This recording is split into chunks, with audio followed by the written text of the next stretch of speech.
Engineer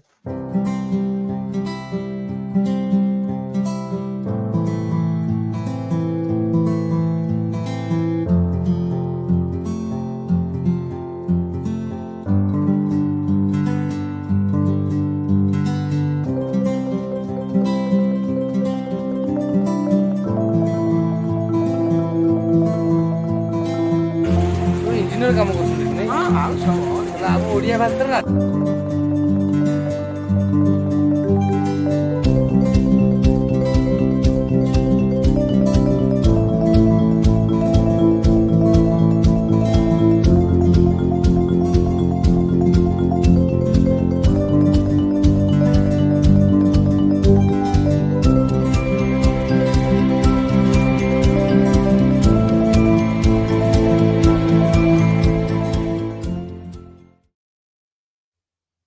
Hey everyone, I'm Kathy Yuen with Phase One Design, and welcome to Going Custom. So this is the show, our weekly LinkedIn Live show, where we have all the conversations that are intended to help you as the homeowner make your custom home build successful. Today, we're going to be talking about how to choose a builder. And since there's so many different things that go into this particular topic, I have my two colleagues with me, Colin Showalter and Nick Petrie. Hey guys. Hi. Hey, how's it going? Good. Awesome. Well, let's dive into it. Let's talk about one of my favorite topics. Builder. I know, one of our favorite topics. We only have 30 minutes for this, which is going to be really fast and packed full of tips.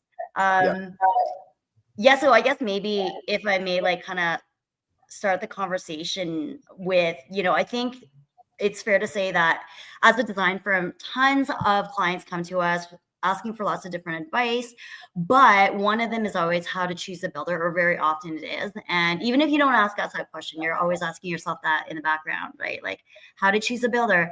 And maybe we can start off with just talking about how a lot of people think they should be choosing a builder and why that is probably not the best way to do it.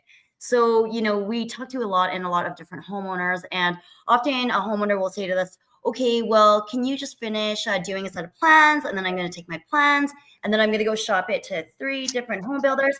And then whoever gives me the best price, that's who I'm going to go with. Yep. That's totally. Wrong.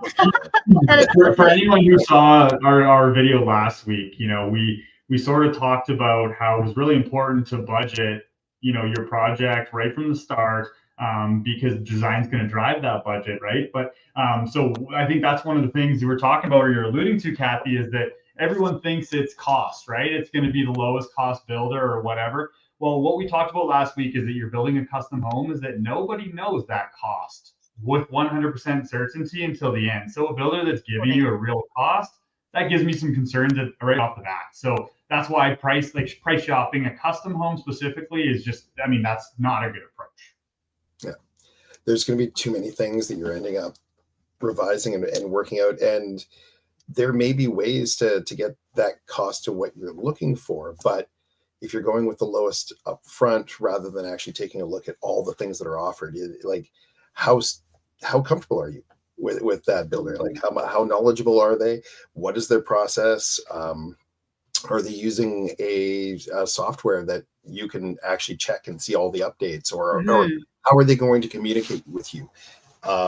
There's a lot of things that are more important than price, in my opinion, for figuring things out. So yeah, absolutely. And to Colin's point at the very beginning, it's going to be very hard for any builder to give you an accurate cost. So you definitely don't want to be choosing your builder based on that criteria. And even when you do have a full set of plans, so let's just paint a scenario, right? So let's just say you do go through the process of having a full set of architectural drawings, and then the second component to your budget is always your interior finishing. So let's just pretend that you have both of those ready to go.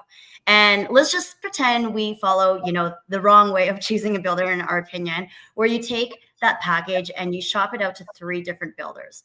Well, we always say, assuming that they're pricing off of that same set of drawings and the same interior specification package, that pricing is going to be relatively the same between the 3 builders. So, it's not going to be exactly to the dollar, exactly the same, but, it's going to be within a few percentage points. So really the moral of the story is that, the pricing is going to be relatively the same builder to builder. And there are other criteria that you should be looking for when choosing a builder. And I guess we can maybe touch upon some of those right here. Nick, you touched upon a few of them, like process, the software, the experience that a builder would take you through. Do we have any other tips we can share? I had a list, and Nick touched on a bunch of them already, right? So I think like personality fit or style of the builder, I think is really important. This is someone that you're basically hiring as an employee, for lack of a better, example, right? To execute this project for you over the next year. So personality fit and the style of the way they communicate and those kind of things, I think is probably the most important. The other ones I had written down here were timeline. I think, it's kind of that three-legged pillar all the time in construction, right? Where it's like you can control budget, scope, or timeline. So, depending on where your priorities lie, that could be very important. And the other one I wrote down that I think is really important is collaboration. I think that, the construction industry has the reputation of like keeping everybody in silos, and you have like the builder and the designer and the interior designer, and for some reason everyone thinks that if everyone gets together there's going to be collusion or something, but having that collaboration is going to be the best way to have a successful project, because everyone understands the same goals and they're working in the same direction, right? So especially I've been in so many meetings where we get everybody in the same room where we start talking and they're like, oh well, you're going to run into this if you do that, but if you do this, and you don't get that collaboration, like you're saying. If you're working in a silo, nobody knows, like, oh, hang on, if we're going to run into that, could we do this instead? And then everybody starts working together. At least if you've got a good team, which is another thing that you should be really looking at and making sure of. I want to add in another one, just as a side note, is always check if there's being substitutions being made in that in the estimates that you're getting, because like you said, that's a good one. Because they were like, well, I can definitely do that, and you're like, you get the 3 quotes and you're like, well, I can definitely do this, but if one of them is way out, I'm like, okay, and you start taking a look, for example, let's say it's the tile. I'm like, oh yeah, well, that tile was really expensive, but I found this other one instead. And you're like, okay, what is the substitution? Is it a good substitution? Is it too thin for that use? Like, is it wall tile being used on the floor, for example, which is never a good choice? Or is there something else about it, right? Now, I mean, if it is a cost-effective solution and it suits, great, right? But check the substitutions, right? Absolutely. You actually bring up a really good point there, Nick. I mean, we can call it whatever we want, but I call it, strategy, really. So when you're working together with a builder, I think it's really important that they are great problem solvers and they also understand how to like execute strategy. Because let's be real, I always like to set really realistic expectations anytime, I'm talking to a client where this is a custom build home. It has never been built before. There are going to be challenges on your build, regardless of how prepared anybody is. So a large part of not just your design team, but your builder partner, a large part of their job is to identify problems when they come up and then being able to troubleshoot them and strategize and present great solutions and say, okay, here are, let's say, 3 solutions, and this is the one I'm recommending, and here's why. So like being able to do that, I think, is a skill set that's often overlooked or undervalued. Yeah, totally. I can't agree with that more. And that's the thing, is it really you want the builder to have a level of creativity, right? Like you use the word problem solving but we need to how can we get this house to match the vision within the budget, right? That's a constant problem solving game. But I love that creativity. See, builders are creative too. Yeah, exactly. The other thing I was going to say, though, is that there is a bunch of different types of builders, right? So what I always ask a client is like, what are you looking for in a builder? Like, what kind of support do you need, from a builder? We've all seen the old school builder that works out of their truck and the laptop on the side of the truck and the console full of receipts, right? That's one thing. But then there's also a different type of builder that has, a showroom and in-house, whatever, the different services and these kind of things. Well, those are very different builders that can still accomplish the same goal in a different way, right? But as we all know, there's potential that one that has a showroom and whatever has overhead costs that are going to be, into there as well, right? So yeah, just and there's really no depends right on or how you wrong, want to really. Sorry? There's no right or wrong, really. Exactly. It's very personalized, right? It depends on what you're looking for. Like you said, Colin, yeah, like a lot of clients want really high touch point builders, and some of them are like, okay, I trust you. Call me when the house is done, and I'm going to come pick up my house, in 12 months, 12 to 18 months. So we have a question from the audience. Oh, yeah, I should also mention, if anybody has questions, feel free to just drop them in the chat. From Vancouver Home Designer, how much do interior finishes affect a budget? I can take a stab at that answer if you'd like. Yeah, please, like wildly, but please go. Yeah, I mean, it totally depends on the house, and it totally depends on, a lot of different things. But generally speaking, your two major budget items are going to be, first off, your architectural design, so like your structure and the actual bones of the house, if you will. And then the second component would be your interior finishings. And they're always going to push and pull depending on the house. So sometimes the architectural is more than the interiors, and sometimes vice versa. But interior finishes definitely can affect the budget in a very large way. So it's actually very important. This is more to do with choosing your designer, but a designer should be able to work together with a builder in order to execute the budget. So when the builder comes and says, okay, we have X amount of dollars for interior finishes, this is how much we have for flooring, here's how much we have for tile, et cetera, et cetera. And a good interior designer should be able to work within those budget parameters and also execute the vision, the creative vision, and make it look beautiful. Yeah. I used the word collaboration earlier, right? And that's just what you described, is that, if the builder and the designer are on the same team, then you're going to select products that fit the budget, not blow the budget, right? Totally. Yeah. And it depends on your construction costs for, framing and everything else. But I mean, it could be a difference of, depending on your finish levels. If you start at an entry level finish level, it could be, $200,000 to do a 3,000 square foot house. Or if you go to a higher finish level, it could be $1 million. And this is just for flooring, tile, you name it, right? I've had projects where I've talked to people and we're like, okay, we want to do this. I'm like, okay, that's 90 to 100,000 just for the flooring.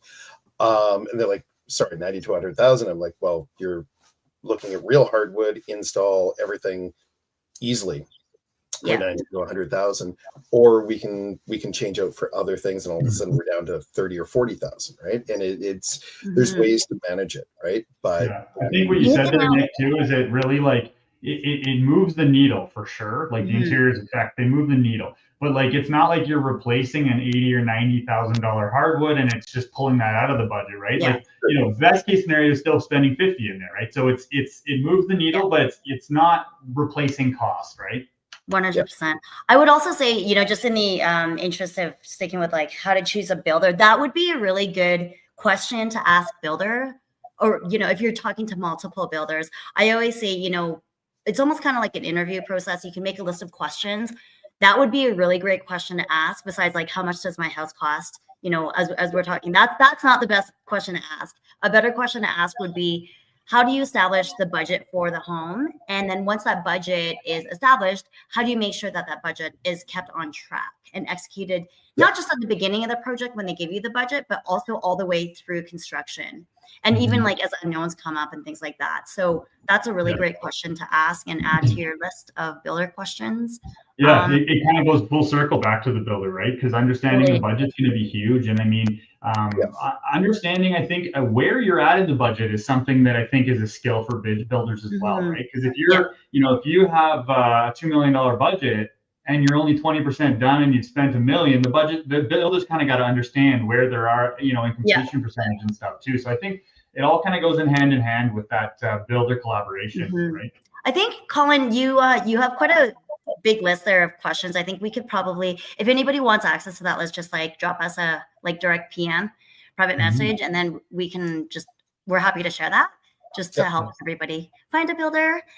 So I guess So we talked a little bit about, the old way of doing it, which is shop it to 3 builders and ask which one's cheapest. So like the better way to do it, which is ask questions and that are not necessarily price focused. Let's shift gears to when. When would you start choosing a builder in the process? Right away. Right away, yeah. Yeah, I would be like, okay, before we even get the surveys or anything else, let's start talking about which builders. What do you want to do? How, like, what finish level, what construction quality level, like everything. I would want to be picking that because I want to be working with a builder right up front. Just making sure that, like, let's get this dialed in and let's get this moving as smoothly as we can. Absolutely. For sure. I think a lot of times, often when I'm talking with clients, I get a lot of comments like, oh, well, we're kind of talking to some builders, but I don't really know like which one we should commit to. When do we commit? So let's maybe talk about that a little bit. Like, I mean, I'll share some of my experiences where the advice I normally give clients is you can start talking to builders. I totally agree with you, Nick. Like, start talking to builders as soon as possible. And it's like any other relationship, right? The purpose of talking to builders early isn't necessarily to sign on the dotted line and be like, I'm going to commit my entire bill to you. It's more just to figure out how they actually operate, their communication style, their personality, like a lot of things that we've already talked about today. How quickly they get back to you. For sure. Absolutely. Like, are they super detail oriented or like high level communicator? And again, there's no right or wrong answers. It's just like, do they jive with you? And can you interact and work with them throughout the entire build process? But then, to very concisely answer that question, when do you actually need to hire a builder? You technically have until you have your building permit ready to submit to hire a builder. However, we never recommend waiting until that late, because the earlier you hire a builder, the better it is for you as the homeowner, because the builder gives a lot of valuable input and collaboration together with us, the design team at the very beginning. A great thing to have. And we always highly recommend that. Yeah. The way I was going to describe it is kind of similar to what you both said, right? Is that if a client asks me, when to choose a builder, as soon as possible is the right answer. But I do like to say, like, from the creative process of a custom design, I recommend to a client to get your ideas at least started on paper first, because you want to understand your vision on paper and not have any influence from the outside. You know what I mean? Sometimes the builders have a tendency to kind of push the design in a way that's, more the builder, whatever it is from their perspective, right? It's the construction methodology opposed to the creative side of it, right? So what I like to, recommend is that get your ideas on paper. And a lot of times when you're calling a builder and saying, hey, can we meet up to talk? The builder's going to say, do you have design yet? Right. And so what happens is the builder is not willing to give you any time because they don't think you're serious if you haven't even started the process yet. So the builder kind of will be, likely most builders will be brushing you off a bit until they feel like you're serious. And it's likely a qualification tool for them, right, on clients. So, getting a first round of concept design on paper, and then, then you can kind of start chatting about that with a builder and getting them to reverse engineer things and give value added suggestions for the design as it progresses. So, yeah, I can definitely agree with you on one side. I will say, though, sometimes, especially with some of the more high-end designs that we've done, having that builder in early, especially like I've got a project right now where we were discussing 1 to 3 elevators in the house. Long story. And I can't wait to do that design. I'll show you the early concepts. Anyways, and we've decided on 1 in the end. But going through with the builder picking, talking about which elevator companies and everything, and having that dialed in, that really helped for coming up with good concepts, right? So there can be some pros and cons, but if we do have a site plan at least laid out and like a footprint for the building, yeah, I totally agree. It's just I don't want to get too far in the floor plan layout in case things are going to shift or change, right? Because we came up with some very different stair designs to deal with it. Anyways, for sure. And maybe this is a really good segue into something else I think would be valuable for our viewers is, okay, so where do you actually find a builder? So there's obviously the hey, I'm going to Google, which Yeah. is not the method that we recommend at all. I think that there's a lot of confusion in terms of like, who do you talk to first? Do you talk to the design first? Do you talk to the builder first? If Yeah. you were to look at a chronological time frame of like how a project actually comes together, the designer is always the first point of contact in terms of like getting plans, like Colin mentioned earlier, even Yep. just like very general concepts on paper, or even there's a huge benefit too of talking to the designer first, just even understanding what you actually can do, like more like the feasibility of the site, right? So I'll give you an example. We work with a lot of clients that come to us and say, okay, well, I want, X amount, let's just say a 4,000 square foot house that's 3 stories. And here's like my entire wish list. And then very quickly within that meeting, based on our experience and whether it's like their budget or the zoning, we say to them, okay, that's great. That's your wish list. But actually that doesn't actually align with like these other things. So you actually can't do what you want. So very quickly we're able to like adjust that scope and tell them, okay, this is actually what's real. So that information that obviously you would want the builder to know that at all, or, at the very beginning. So yeah, anyways, back to that question, where do you find a builder exactly? Besides Google, not Google. I think most of our clients, a lot of our clients, they're going to be asking us for recommendations, right? And that's where a part of them come for sure. Luckily we're in that industry for such a long time, almost 20 years now in the 2 cities. So, we've worked with all the builders over the time. So, that's one of the things is that you get to the point where you're talking to the design team and now we understand like, what kind of house are you building? What kind of timeline are you thinking? That's going to tell me who I'm going to recommend, and even just understanding, like, because some builders may be, more, into the inner city side, and some might be more rural acreage type builders, or whatever. So it's really gonna be kind of a hand-selected recommendation for each client specifically, right? Yeah, there's like no one size fits all answer with that at all. And I always say, we have had like the luxury of working with, like you said, Colin, for almost 20 years now with like, I think at this point, hundreds and hundreds of builders, if not thousands, and really seeing like the behind the scenes, like, okay, how do builders execute? Are they on budget? Are they running into challenges during the build often? And if so, how do they address those? What kind of challenges are they? So I feel like we really have a really good insight, as industry, what works and doesn't work, and like the builders that are really tuned in. And it depends on your build too, right? Yeah.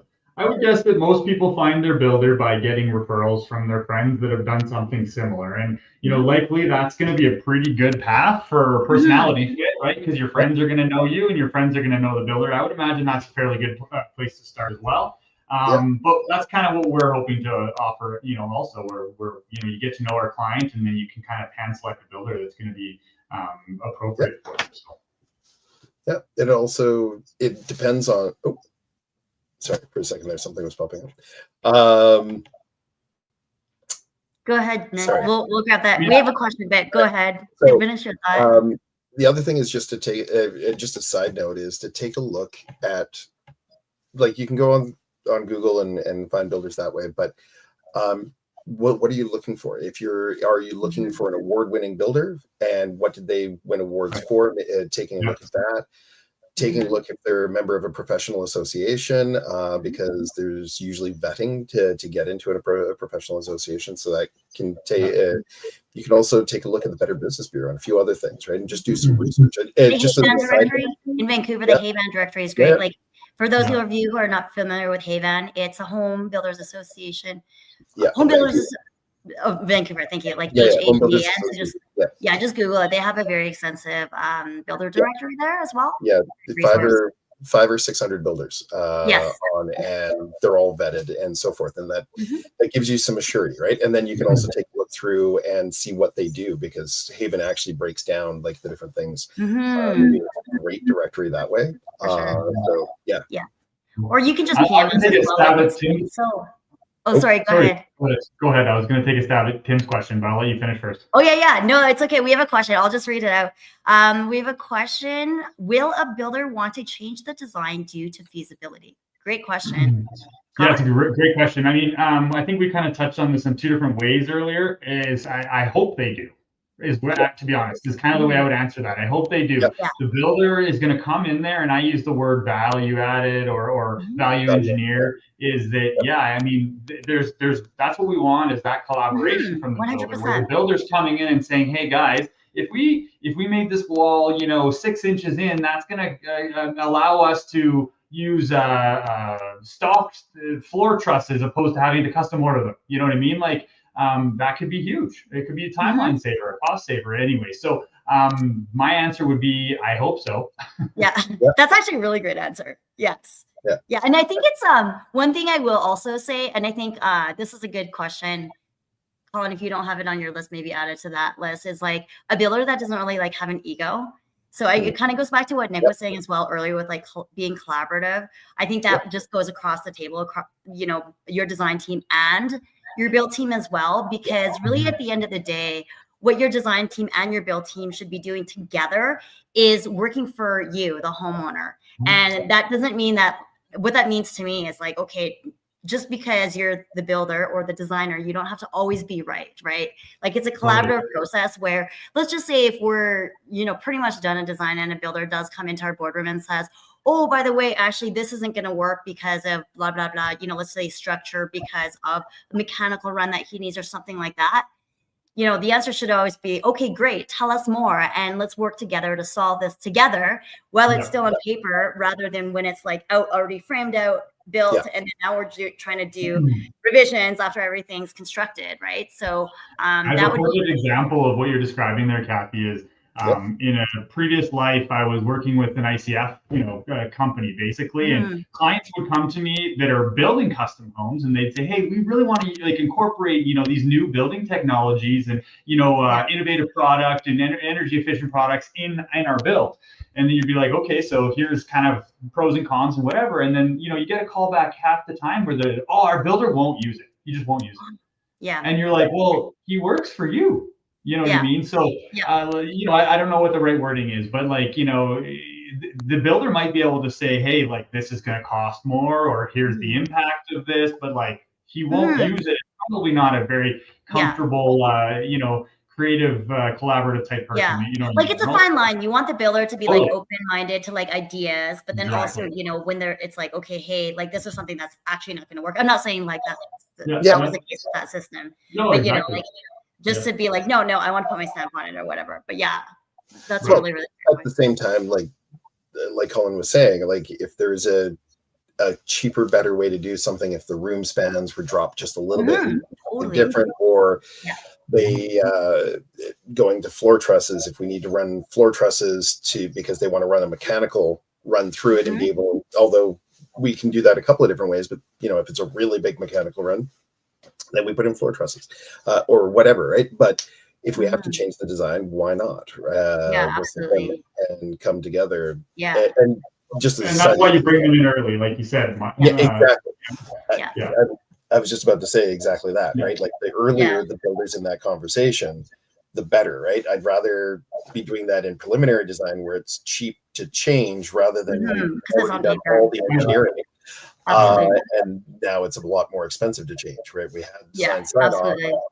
Yeah. So Ken, that's a great question. Thank you. I think that should we should actually add a couple questions to our question list for the viewers. Like one of them would be, maybe give me a few examples of when you're able to cost engineer. I call it cost engineering, where you're taking the existing building and like making it more cost effective, not cheaping out and not lowering the quality, but just, making it more cost effective without lowering the quality.